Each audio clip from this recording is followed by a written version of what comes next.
जय हिंद दोस्तों। आज हम बिहार बोर्ड मैट्रिक परीक्षा क्लास 10th गोधुली भाग 2 हिंदी चैप्टर नंबर 1 जिसका नाम है श्रम विभाजन और जाति प्रथा निबंध, जिसका लेखक है डॉक्टर भीमराव अंबेडकर जी के जितने भी वीवीआई ऑब्जेक्टिव क्वेश्चन बने हैं आज की इस वीडियो में हम आपको बताएंगे, जो कि परीक्षा में हमेशा आता है, ठीक है, और देखने को अक्सर मिलता है, ठीक है। तो ये आपका वीडियो नंबर 2 है, यानी कि पार्ट 2 वीडियो है। अगर आप अभी तक पार्ट 1 वीडियो नहीं देखे हैं, जिनमें हम प्रीवियस ईयर क्वेश्चन सहित जितने भी मोस्ट वीवीआई ऑब्जेक्टिव क्वेश्चन थे, इससे भी अच्छा क्वेश्चन जो थे उनको कराए हैं। अगर आप नहीं देखे हैं उस वीडियो को, तो आप उस वीडियो को इस वीडियो के बाद ज़रूर देख लीजिएगा। आपका जो है इस वीडियो का लिंक आपके इस वीडियो के नीचे कमेंट बॉक्स के नीचे, यानी कि डिस्क्रिप्शन में भी मिल जाएगा और कमेंट में भी आपको पिन कर दिया जाएगा, ठीक है। उस वीडियो का लिंक या आई बटन में मिल जाएगा, ठीक है। ऊपर आई बटन आता रहता है, उस पर टिपिएगा तो आपको वहाँ पर चला जाइएगा, ठीक है, उस वीडियो के पास, और उसको देख लीजिएगा, ठीक है। तो चलिए आज का इस वीडियो को शुरू किया जाए, ठीक है। तो देखिए, हमने 23 तक वीडियो यानी कि वीडियो नंबर 1 में कराए थे, तो ये है आपका 24 नंबर प्रश्न, ठीक है। यहाँ से हम आगे बढ़ेंगे, ठीक है। तो देखते हैं प्रश्न नंबर 24 नंबर प्रश्न है, सभ्य समाज की आवश्यकता क्या है, ठीक है। तो ऑप्शन ए है जाति प्रथा, ऑप्शन बी है श्रम विभाजन, ठीक है, और ऑप्शन सी है अनुबंध, और ऑप्शन डी है दूध पानी। तो बताइए इसका सही जवाब क्या होगा। तो इसका सही जवाब होगा सभ्य समाज की आवश्यकता है श्रम विभाजन, ठीक है। क्या है? श्रम विभाजन हो जाएगा, option number B right option हो जाएगा, ठीक। आगे अगला प्रश्न है आपका 25 नंबर, ठीक। श्रम विभाजन और जाति प्रथा के लेखक कौन है, ठीक है। ये तो जाहिर सी बात है, चैप्टर का नाम है तो किसने लिखे हैं ये तो आपको पता ही है, डॉक्टर भीमराव अंबेडकर। यानी कि देखिए ऑप्शन ए है डॉक्टर राम मनोहर लोहिया, बी है बाबा साहब भीमराव अंबेडकर, और सी है महात्मा गांधी, और डी है डॉक्टर संपूर्णानंद। आप देखिए प्रश्न आपको आंसर भले ही याद है, लेकिन आपको चारों ऑप्शन जरूर से देखना है, ठीक है। थोड़ा भी डिफरेंट हो जाएगा तो आपका आंसर गलत हो जाएगा, इसलिए चारों प्रश्न यानी कि चारों ऑप्शन देखना जरूरी है, ठीक है। तो देखिए इसका सही उत्तर हो जाएगा आपका ऑप्शन नंबर बी हो जाएगा, ठीक है, बाबा साहब भीमराव अंबेडकर। अगला प्रश्न देखते हैं। अगला प्रश्न आपके सामने है 26 नंबर, ठीक। क्या कहता है, लेखक बेरोजगारी और का प्रमुख व प्रत्यक्ष कारण किसे मानते हैं। देखिए आपका ऑप्शन ए है अशिक्षा, ऑप्शन बी है उद्योग धंधों की कमी को, और ऑप्शन सी है जाति प्रथा को, और ऑप्शन डी है जनसंख्या को। तो इसका सही जवाब क्या होगा। अगर आप किसी भी प्रश्न का आंसर पहले से जानते होंगे तो उनका उस प्रश्न का उत्तर आप कमेंट में ज़रूर बताइएगा, ठीक है। ऑप्शन ए बी सी या ऑप्शन जो भी लिखा हुआ उनको आप टाइप करके बता सकते हैं, ठीक है, कमेंट में। तो देखिए लेखक बेरोजगारी का प्रमुख और प्रत्यक्ष कारण किसे मानता है, तो वो मानता है इसको, तो वो मानता है जाति प्रथा को मानता है, ठीक है। ऑप्शन सी हो जाएगा आपका 26 का। अगला प्रश्न 27 नंबर है, ठीक। क्या कहता है, डॉक्टर अंबेडकर ने किस पत्रिका का संपादन किया। ए उज्ज्वल भारत, बी उड़ता भारत, और सी बहिष्कृत भारत, और डी पुरस्कृत भारत। तो दोस्तों इसका सही उत्तर क्या हो जाएगा, इसका राइट ऑप्शन क्या है, तो आपका हो जाएगा ऑप्शन नंबर 27 का क्या हो जाएगा, सी होगा, बहिष्कृत भारत। अगला प्रश्न 28 नंबर है, डॉक्टर भीमराव अंबेडकर के पिताजी का क्या नाम था, यानी कि उनके पिता कौन थे। तो ए में है रामदेव सकपाल, बी है रामजी सकपाल, सी है राम किशुन सकपाल, और डी है राधे राम सकपाल, ठीक है। तो 28 का ऑप्शन क्या हो जाएगा आपका, ऑप्शन नंबर बी हो जाएगा, रामजी सकपाल हो जाएगा। क्या हो जाएगा, रामजी सकपाल जी, ठीक, उनके पिता का नाम था। चलिए प्रश्न 29 नंबर है, डॉक्टर भीमराव अंबेडकर के माता का क्या नाम था? ऑप्शन ए है Rani Bai, option B Kunti Bai, option C है शीलाबाई और ऑप्शन डी है भीमा बाई। ठीक है, तो इसका सही उत्तर हो जाएगा आपका ऑप्शन नंबर डी हो जाएगा, भीमा बाई। ठीक है, भीमा, देखिए इसके माता के नाम पर ही डॉक्टर भीमराव अंबेडकर का नाम रखा गया, भीमा भीम। देखिए मैच कर रहा है, ठीक, मिल रहा ना? तो देखिए आप देखिए आगे बढ़िए, याद करने में आपको सहूलियत होगी, इस प्रकार से याद करेंगे तो कभी भूलिएगा नहीं। ठीक, अब अगला प्रश्न देख लेते हैं। अगला प्रश्न 30 नंबर क्या है, डॉक्टर अंबेडकर ने पीएचडी की उपाधि कब धारण की, यानी कि पीएचडी की डिग्री कब मिला उनको? ठीक है, ऑप्शन नंबर ए है 1920 ईस्वी में, ऑप्शन बी है 1918 ईस्वी में, ऑप्शन सी है 1916 ईस्वी में और ऑप्शन डी है 1914 ईस्वी में। ठीक, तो बताइए इसका सही आंसर क्या होगा? 1916 हो जाएगा। ठीक है, कब मिला था पीएचडी का उपाधि? 1916 ईस्वी को मिल गया था। अगला प्रश्न देखेंगे, प्रश्न संख्या 31 नंबर है, the castes in India there mechanism किनकी रचना है? ए भीमराव अम्बेडकर, बी राम मनोहर लोहिया और सी है महात्मा गांधी और डी है सुखदेव जी। ठीक है, तो बताइए इसका सही यानी कि राइट ऑप्शन क्या होगा? सही जवाब बताइए, जल्दी से कमेंट करिए। देखिए आपका आंसर क्या होगा, जल्दी बताइए। 31 का हो जाएगा आपका ऑप्शन नंबर ए हो जाएगा, भीमराव अम्बेडकर जी। ठीक है, the castes in India their mechanism की रचना कौन है? तो भीमराव अम्बेडकर जी। अगला प्रश्न देखेंगे, अगला प्रश्न है 32 नंबर। देखिए खाली स्थान भरने वाला है, यहाँ पर क्या आएगा? ठीक है, इस प्रकार से भी प्रश्न आपको पूछा जा सकता है। ठीक है, खाली स्थान दे दिया जाएगा और 4 ऑप्शन रहेगा और बताइए खाली स्थान में क्या आएगा। तो देखिए पेशे डैश यानी कि डॉट डॉट करके लिखा है, पेशे का दोषपूर्ण पूर्व ऋण धारण करती है, क्या करती है? ए श्रम विभाजन, बी जाति प्रथा, सी प्रत्यक्ष और डी लोकतंत्र। तो 32 का आंसर हो जाएगा आपका जाति प्रथा। जाति प्रथा जो है पेशे का दोषपूर्ण पूर्व निर्धारण करती है। ठीक है, जाति प्रथा। अगला प्रश्न देखेंगे, नेक्स्ट क्वेश्चन है 33 नंबर, मूक नायक। मूक नायक क्या है भैया? बताइए मूक नायक क्या है? ए अखबार, बी पत्रिका, सी पुस्तक और डी है कहानी संग्रह। तो ये क्या चीज है मूक नायक? मूक नायक जो है आपका क्या है? ऑप्शन नंबर बी हो जाएगा, पत्रिका है, याद रखिएगा। आपके सामने प्रश्न संख्या 34। ठीक है, क्या कहता है? जाति प्रथा भारत में बेरोजगारी का एक डैश यानी कि डॉट डॉट लिखा हुआ, इसके खाली स्थान में क्या आएगा? कारण बनी हुई है, यानी कि जाति प्रथा भारत में बेरोजगारी का एक डैश मतलब खाली स्थान कारण बनी हुई है, क्या है? तो इस खाली स्थान पर क्या आएगा? ये भी खाली स्थान वाला प्रश्न आ गया। ए है प्रत्यक्ष, बी प्रमुख, सी में है ए और बी दोनों और डी है इनमें से कोई नहीं। तो इस प्रश्न का उत्तर हो जाएगा आपका ऑप्शन नंबर क्या हो जाएगा? सी हो जाएगा, प्रत्यक्ष और प्रमुख दोनों है। ठीक है, इस खाली स्थान में क्या आएगा? ये दोनों आ जाएगा, प्रत्यक्ष प्लस प्रमुख और, यानी कि आपका ऑप्शन क्या हो जाएगा? सी हो जाएगा, ए और बी दोनों होगा, यानी कि ऑप्शन सी आपका सही होगा। ठीक है, अब देखिए अगला प्रश्न, नेक्स्ट क्वेश्चन 35 नंबर क्या है? डॉक्टर भीमराव अम्बेडकर की मृत्यु यानी मृत्यु कब और कहाँ हुई, यानी कि उनका निधन कहाँ हुआ और कब हुआ, ये पूछा गया है। तो देखिए उनका मृत्यु जो है दिल्ली में हुआ था। ठीक है, निधन कहाँ हो गया? दिल्ली में। कब हुआ? 1956 ईस्वी को हुआ। आपका ऑप्शन ए में दिखाई दे रहा होगा, 1956 ईस्वी में दिखा है। ठीक है, अब देखिए अगला प्रश्न,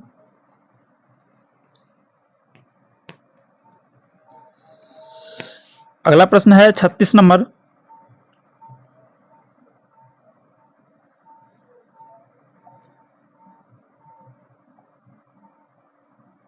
छत्तीस नंबर प्रश्न क्या है देखते हैं, जाति प्रथा श्रम विभाजन के साथ साथ किसका रूप लिए हुए हैं?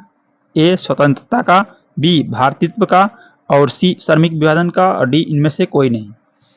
36 का बताइए आंसर क्या होगा? तो देखिए क्या कहता है, जाति प्रथा श्रम विभाजन के साथ साथ किसका रूप लिए हैं? तो वो लिए हैं ऑप्शन नंबर क्या हो जाएगा? सी हो जाएगा, श्रम विभाजन हो जाएगा। क्या होगा? श्रम विभाजन। अगला प्रश्न देखेंगे, प्रश्न संख्या 37 नंबर है, विडंबना का क्या अर्थ है? विडंबना, ठीक है, आपके एनसीईआरटी में आप देखिएगा, आपका जब चैप्टर खत्म हो जाता है तो उसमें लिखा हुआ है विडंबना का अर्थ, यानी कि इसका क्या अर्थ है, ठीक है।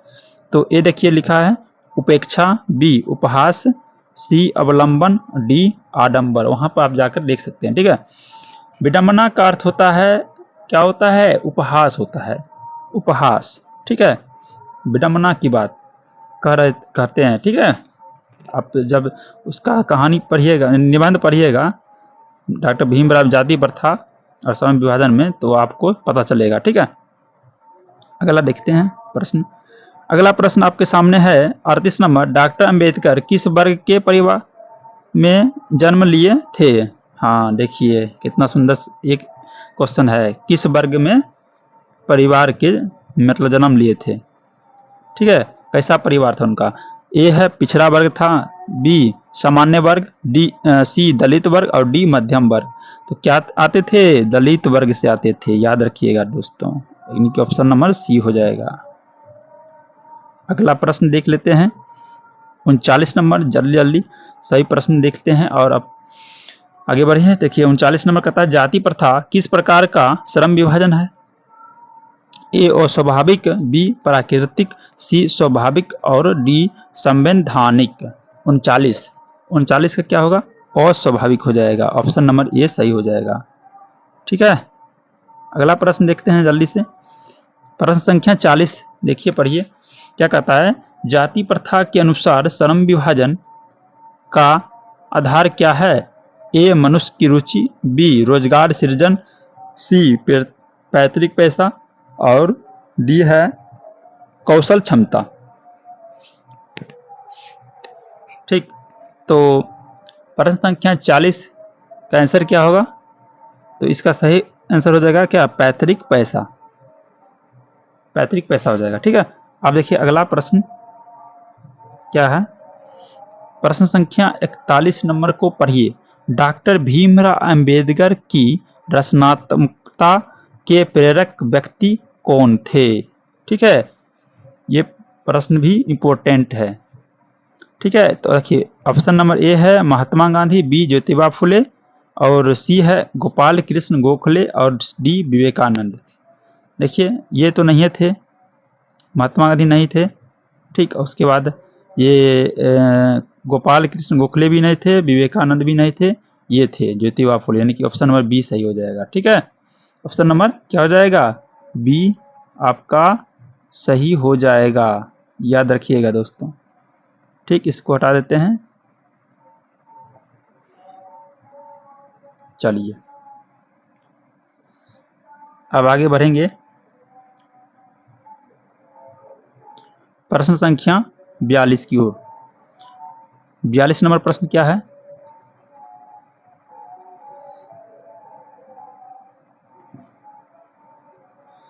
किनके प्रोत्साहन पर बाबा साहेब उच्चतर शिक्षा हेतु न्यूयॉर्क गए?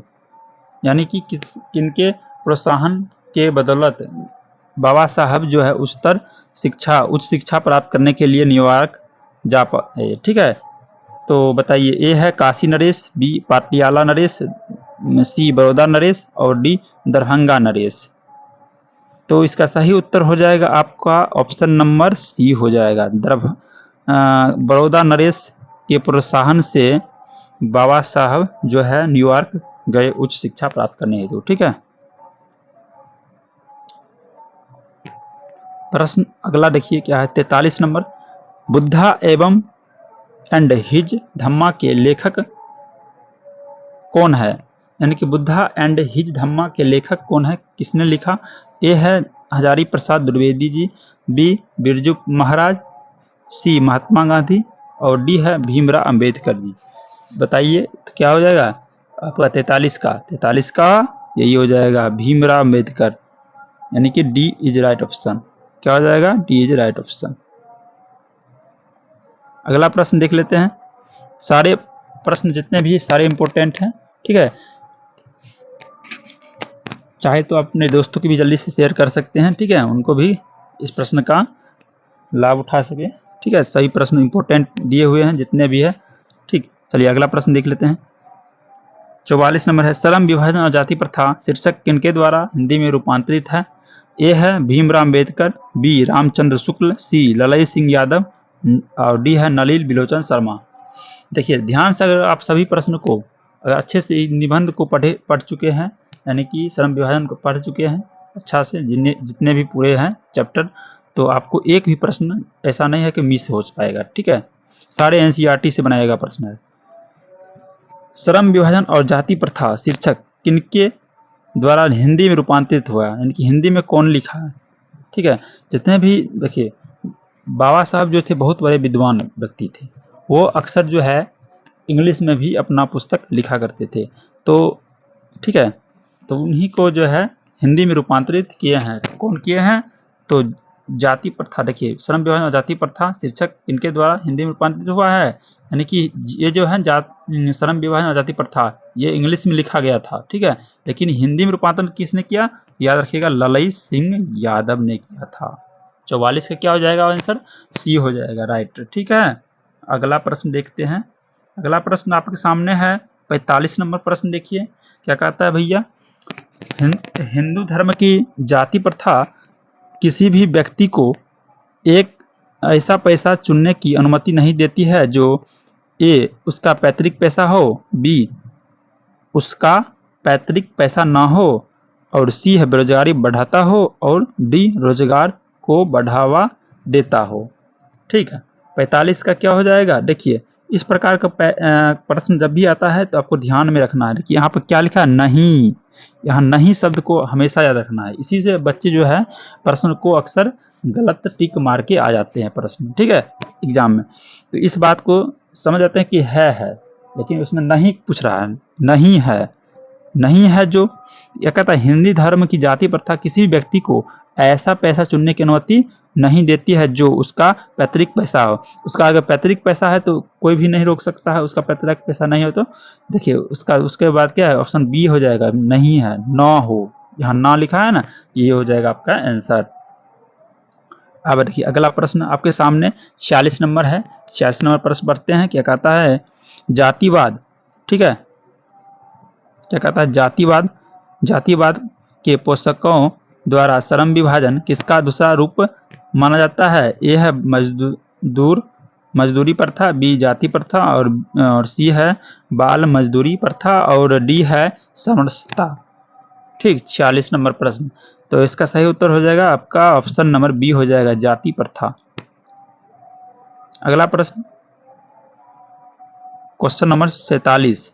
ठीक है, भारतीय संविधान के निर्माण में महत्वपूर्ण भूमिका किसकी है? ये तो आपको पता ही है कि भारतीय संविधान यानी कि संविधान के निर्माता के रूप में कौन जाने जाते हैं? तो डॉक्टर भीमराव अम्बेडकर।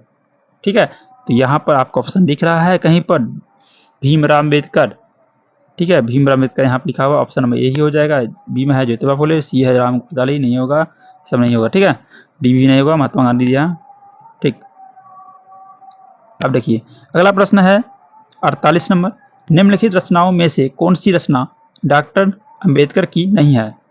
आप देखिए इसमें इस प्रकार का प्रश्न अगर आ गया, देखिए तो अब क्या करना है, ये रचना तो आपको याद रखना है। हमने लेखक परिचय में भी रचना के बारे में बताए हैं, इसीलिए कहते हैं आपको पार्ट 1 वीडियो जरूर देख लेना है। ठीक है,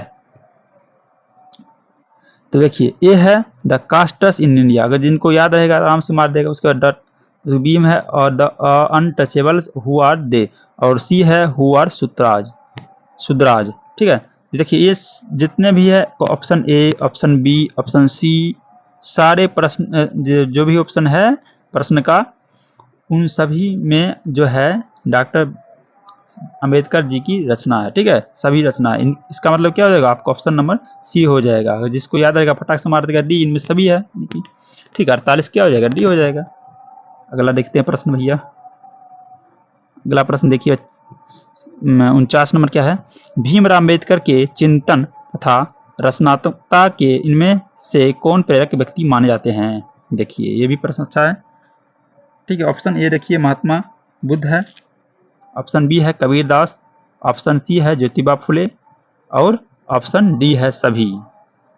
देखिए इसमें भी क्या होगा, इसमें भी अगर आपको याद रहेगा कौन है, तो महात्मा बुद्ध भी थे और कबीर दास भी थे और सी है ज्योतिबा फुले भी थे, यानी ऑप्शन डी है सभी। ठीक है 49, तो 49 का आप क्या हो जाएगा, डी हो जाएगा। सभी व्यक्ति थे, महात्मा बुद्ध भी थे, कबीर दास भी थे और ज्योतिबा फुले भी थे। इन सभी व्यक्तियों से जो थे भीमराव अम्बेडकर बहुत प्रभावित हुए। ठीक है, उनके प्रेरक व्यक्ति थे। ठीक है, उनके जीवन में। ठीक है, अब देखते हैं अगला प्रश्न कितना है, 50 नंबर, क्वेश्चन नंबर 50। आधुनिक मनु, ठीक है, आधुनिक मनु माने जाते हैं, यानी कि आधुनिक युग में मनु किनको माना जाता है। ए है Max Muller, B Mahatma Gandhi, सी भीमराव अम्बेडकर और डी है गुरु नानक। ठीक है, तो बताइए क्या होगा 50 का आंसर, जल्दी से कमेंट करिए। तो इसका सही उत्तर हो जाएगा आपका ऑप्शन नंबर सी हो जाएगा, भीमराव अम्बेडकर। ठीक, अगला प्रश्न देख लेते हैं फटाक से। अगला प्रश्न आपके सामने है 51 नंबर। श्रम विभाजन और जाति प्रथा कौन सी विद्या है भैया। ए है कहानी, बी निबंध, सी भाषण और डी है ललित निबंध। देखिए कितना अच्छा क्वेश्चन है। श्रम विभाजन और जाति प्रथा कौन सी विद्या है, 51 नंबर। बहुत इन कन्फ्यूजन हो जाता है, कोई मार देता है कहानी, कोई भाषण मार देता है, कोई ललित निबंध मार देता है, लेकिन इसका सही उत्तर क्या हो जाएगा भैया, ऑप्शन नंबर बी हो जाएगा, निबंध। ओनली फॉर निबंध है, याद रखिएगा, और बाकी सब गलत है ऑप्शन। ठीक, आप देखिए अगला प्रश्न देख लेते हैं 52 नंबर। क्या कहता है, हिंदू धर्म एवं भारतीय समाज की कुरीतियों और विसंगतियों पर निम्नलिखित में किसने सबसे अधिक प्रहार किया। सबने नहीं होगा यहाँ पर, ठीक है, सबसे अधिक प्रहार किया। ए है महात्मा गांधी, बी ज्योतिबा फुले, डी है डॉक्टर भीमराव अम्बेडकर, डी है सोनिया गांधी। 52 का बताइए कौन सा ऑप्शन सही होगा, तो ऑप्शन सी हो जाएगा, डॉक्टर भीमराव अम्बेडकर, जो थे हिंदू धर्म एवं भारतीय समाज की कुरीतियों और विसंगतियों पर निम्नलिखित में किसने सबसे अधिक प्रहार किया, यानी कि इनके द्वारा बहुत बड़ा योगदान था। ठीक है, हिंदू धर्म एवं भारतीय समाज की कुरीतियों और विसंगतियों पर, मतलब उस पर ध्यान देने वाले व्यक्ति कौन थे, ज्यादा डॉक्टर भीमराव अम्बेडकर जी ही थे। चलिए अगला प्रश्न देख लेते हैं, प्रश्न संख्या 53 नंबर है। जाति प्रथा का प्रमुख दोष क्या है। अब इसमें भी देखिए हर चीज में दोष और क्या होता है, अच्छाई जरूर होता है हर चीज में। देखिए इसमें दोष क्या है, तो दोष भी कुछ होगा। देखिए जाति प्रथा का प्रमुख दोष क्या है, ऑप्शन ए है इनमें व्यक्ति ये ना चाहते हुए भी जातीय पेशा में जुड़ जाता है। वह बी है वह पेशा में सफल नहीं हो पाता है, सी है समाज उसे दूसरे पेशे में जाने नहीं देता है और डी है सभी गलत है। 53 नंबर क्या हो जाएगा, ऑप्शन नंबर बी हो जाएगा। क्या कहता है, वह पेशा में सफल नहीं हो पाता है। जाति प्रथा का प्रमुख दोष यही है भैया कि वो जो है वह पेशा में सफल नहीं हो पाता है। अब देखिए अगला प्रश्न 54 नंबर। लेखक आज के उद्योग में गरीबी और उत्पीड़न से भी बड़ी समस्या किसे मानते हैं। देखिए आप यहाँ देखिए, इससे भी गरीबी से भी कोई बड़ी समस्या होती है भैया, आप देख रहे हो, तो और उत्पीड़न से भी। देखिए ऐसा क्या समस्या है, तो वो क्या है, ये है निर्धारित कार्य को अरुचि के साथ व्यवस्थावश करना, और बी है अनुभवहीनता, सी है कार्य कुशलता का अभाव और डी है एकता का अभाव। बताइए 54 नंबर का सही आंसर क्या होगा, उचित आंसर आपका हो जाएगा एकदम ए हो जाएगा, निर्धारित कार्य को अरुचि के साथ व्यवस्थावश करना। ठीक है, यही तो है गरीबी और उत्पीड़न से भी बड़ी समस्या है।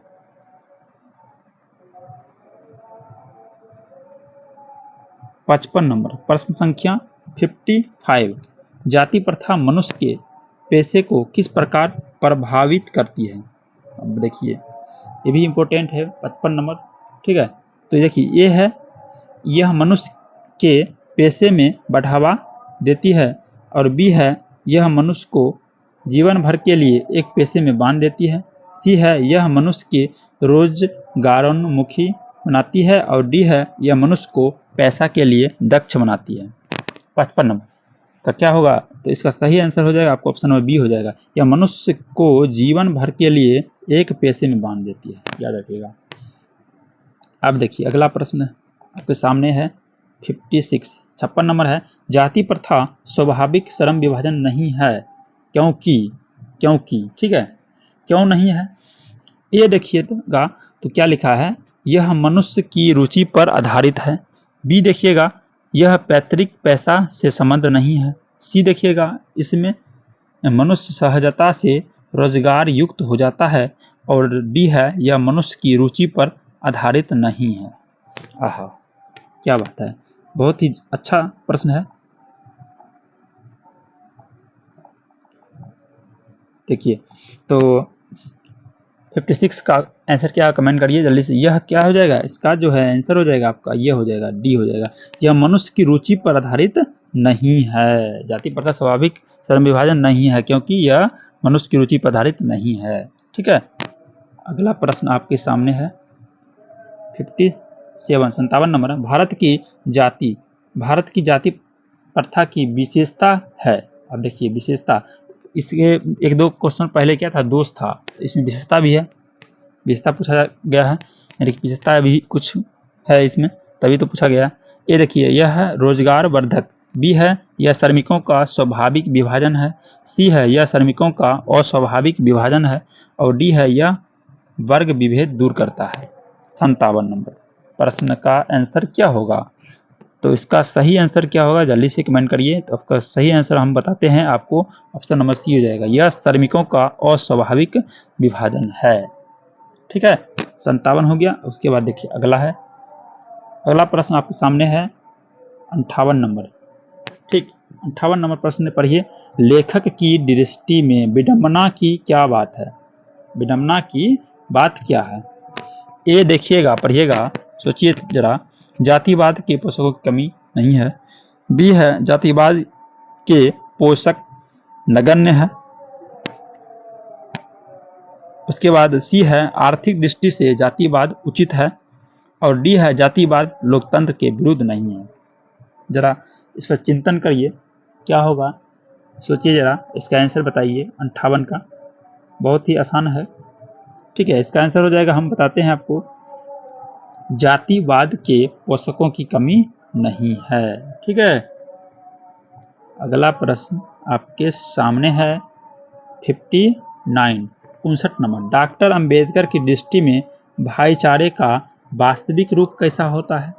बहुत ही अच्छा जवाब क्वेश्चन है, इसका जवाब भी बहुत सुंदर है। तो ऑप्शन ए है आपका, दूध और शक्कर के मिश्रण की तरह। ऑप्शन बी है, दूध और पानी की मिश्रण की तरह। ऑप्शन सी है, तिल और तंदुल के मिश्रण की तरह। ऑप्शन डी है, पानी और नमक के मिश्रण की तरह। 59 नंबर प्रश्न का आंसर क्या होगा, अगर आपको याद होगा तो क्या हो जाएगा, ऑप्शन नंबर बी हो जाएगा, दूध और पानी की मिश्रण की तरह है। ठीक है, दूध और पानी को मिला दीजिएगा तो उस प्रकार का है। ठीक है, भाईचारे, डॉक्टर अम्बेडकर की दृष्टि में भाईचारे का वास्तविक रूप ऐसा ही है। अगर आप देखिए, इसके बाद अगला प्रश्न आपके सामने है, ये लास्ट क्वेश्चन है 60 नंबर। इसको पढ़िए, क्या कहता है, लेखक की दृष्टि में आदर्श समाज कैसा होना चाहिए, आइडियल सोसाइटी। ठीक है, किस प्रकार का होना चाहिए हमारे समाज में, ये लेखक की दृष्टि में जो लेखक अपने विचार रखते हैं। ठीक है, कि क्या कैसा होना चाहिए। देखिए ऑप्शन ए है, जिसमें स्वतंत्रता, समता और भ्रातृत्व का भाव हो। ठीक, ऑप्शन बी है, जिसमें सभी धनी हो, जिसमें सभी पढ़े लिखे हो। और ऑप्शन डी है, जिसमें सभी स्वस्थ हों। ठीक, यह 4 ऑप्शन है। तो इसका ऐसा जल्दी कमेंट कीजिए, लास्ट क्वेश्चन है, ये आपको आना ही चाहिए। ठीक है, ऑप्शन इसका सही होगा, क्या होगा हम बता देते हैं। तो ऑप्शन ए हो जाएगा, जिसमें, देखिए इस प्रश्न का आंसर होगा, जिसमें स्वतंत्रता, समता, ठीक है, और भ्रातृत्व का भाव हो। ठीक है, तो यही हो जाएगा आपका ऑप्शन सही, प्रश्न संख्या 60 का। ठीक है, तो एक बात और आगे हम आपको बताते हैं, चलिए आगे बढ़ते हैं। देखिए यहाँ पर आपको ये दिखाई दे रहा है, बिहार बोर्ड मैट्रिक परीक्षा 2000 ठीक है 25 क्लास 10th गोधुली भाग 2 चैप्टर 1 पार्ट 3 हिंदी, ठीक है, श्रम विभाजन और जाति प्रथा का ताबड़तोड़ इम्पोर्टेंट सब्जेक्टिव क्वेश्चन, यानी कि ये जो वीडियो है आपका पार्ट 2 है, जिसमें हम पार्ट 1 और पार्ट 2, ठीक है, ये पार्ट 2 वीडियो है। पार्ट 1 में भी आपको ऑब्जेक्टिव बताए हैं, पार्ट 2 में भी जितने भी ऑब्जेक्टिव, यानी कि अभी तक जितने भी इम्पोर्टेंट थे सारे ऑब्जेक्टिव बता दिए। तो उसके बाद जो है इस वाले वीडियो में आपको जो है क्या होगा, सब्जेक्टिव क्वेश्चन भी मिलेगा, ध्यान दीजिएगा, ठीक है, वो भी सारे इम्पोर्टेंट रहता है 5 नंबर, ठीक है, 2 नंबर का जो प्रश्न पूछा जाता है उन सभी को कलेक्शन रहेगा उस वीडियो में, ठीक है। आगे भी आपका बहुत सारा वीडियो आता रहेगा, जो भी रहता है पूरा एकदम निचोड़ क्वेश्चन रहता है, जो हमेशा आपके एग्जाम के दृष्टिकोण से हम लाते हैं, ताकि जो एग्जाम में लड़ सके क्वेश्चन, ठीक है, आपको बहुत सारा हेल्प मिल सके, ठीक है। तो आज के लिए इतना ही रहने देते हैं, नेक्स्ट वीडियो में फिर हम आगे बात करेंगे, ठीक है।